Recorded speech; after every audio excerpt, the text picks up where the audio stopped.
প্রিয় ভিউয়ার্স, ভুলবশত যদি আপনার এই ফোনের হটস্পটটা অন করা থাকে আর কেউ যদি তাহার ফোন দিয়ে আপনার ফোনের ওয়াইফাইটা চার্জ করে, তাহলে সহজে সে কানেক্ট করে নিতে পারবে। আপনি বুঝতেই পারবে না আপনার আড়ালে আপনার এই ফোনের যত এমবিগুলো আছে সব সে শেষ করে দেবে। আর আপনার এই ফোনের ওয়াইফাই এর মধ্যে যদি আপনি একটা পাসওয়ার্ড দিয়ে রাখেন, তাহলে কেউ যদি তাহার ফোন দিয়ে আপনার ফোনের ওয়াইফাইটা চার্জ করে, তাহলে সহজে কেউ কানেক্ট করে নিতে পারবে না। এবার বিষয়টা হচ্ছে আপনার এই ফোনের ওয়াইফাই এর মধ্যে কিভাবে আপনি একটা পাসওয়ার্ড দিয়ে রাখবেন। তো সর্বপ্রথমে কি করবেন, আপনার ফোনের যে নোটিফিকেশন বারটা আছে সেটা আপনি নিচ দিকে ডাউন করবেন। তো ডাউন করার পর এখানে আপনি খুঁজে বের করবেন কোথায় হটস্পট রয়েছে। এই যে আমার ফোনের মধ্যে দেখতেছেন হটস্পটটা রয়েছে, এই হটস্পটের মধ্যে আপনি হাতের আঙ্গুল দিয়ে লং প্রেস করবেন। তো লং প্রেস করার পর এই যে দ্বিতীয় নম্বরে এখানে দেখতেছেন সেটা প্রবাবলি হটস্পট। তো আপনার এখানে লেখা থাকতে পারে পার্সোনাল হটস্পট। তো যেটাই হোক না কেন সেটার মধ্যে আপনি হাতের আঙ্গুল দিয়ে ক্লিক করবেন।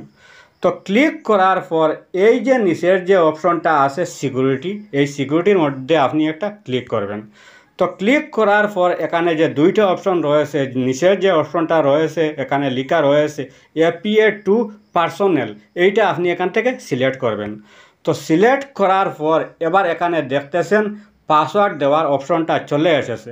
তো এই বক্সের মধ্যে আপনার মন খুশি মতো একটা পাসওয়ার্ড দিয়ে রাখবেন। অবশ্যই আপনি 8 ডিজিটের পাসওয়ার্ড দিতে হবে। তো এখানে আমি একটা পাসওয়ার্ড দেব 1 2 3 4 5 6 7 8 9। তো এই পাসওয়ার্ডটা দেওয়ার পর উপরে যে এখানে রয়েছে টিক চিহ্ন, এই টিক চিহ্নের মধ্যে ক্লিক করে দেবেন। তো ক্লিক করে দেওয়ার সাথে সাথে এবার আপনার ফোনের মধ্যে এই পাসওয়ার্ডটা সেট হয়ে গেছে। এখন চাইলে সহজে কেউ আপনার এই ফোনের যে ওয়াইফাইটা আছে এই ওয়াইফাইটা কানেক্ট করে নিতে পারবে না। তো ভাই, আমার এই ভিডিওটা দেখে যদি আপনার সামান্য হলেও একটু উপকারে আসে অথবা ভালো লেগে থাকে, তাহলে অবশ্যই আমার এই চ্যানেলটা সাবস্ক্রাইব করে পাশে থাকবেন। ভিডিওর মধ্যে একটা লাইক দিবেন, ভিডিওটা শেয়ার করতে ভুলবেন না। আজকের মতো বিদায় নিচ্ছি, আবার দেখা হবে নতুন কোনো ভিডিও নিয়ে। সেই পর্যন্ত ভালো থাকুন, সুস্থ থাকুন, আল্লাহ হাফিজ।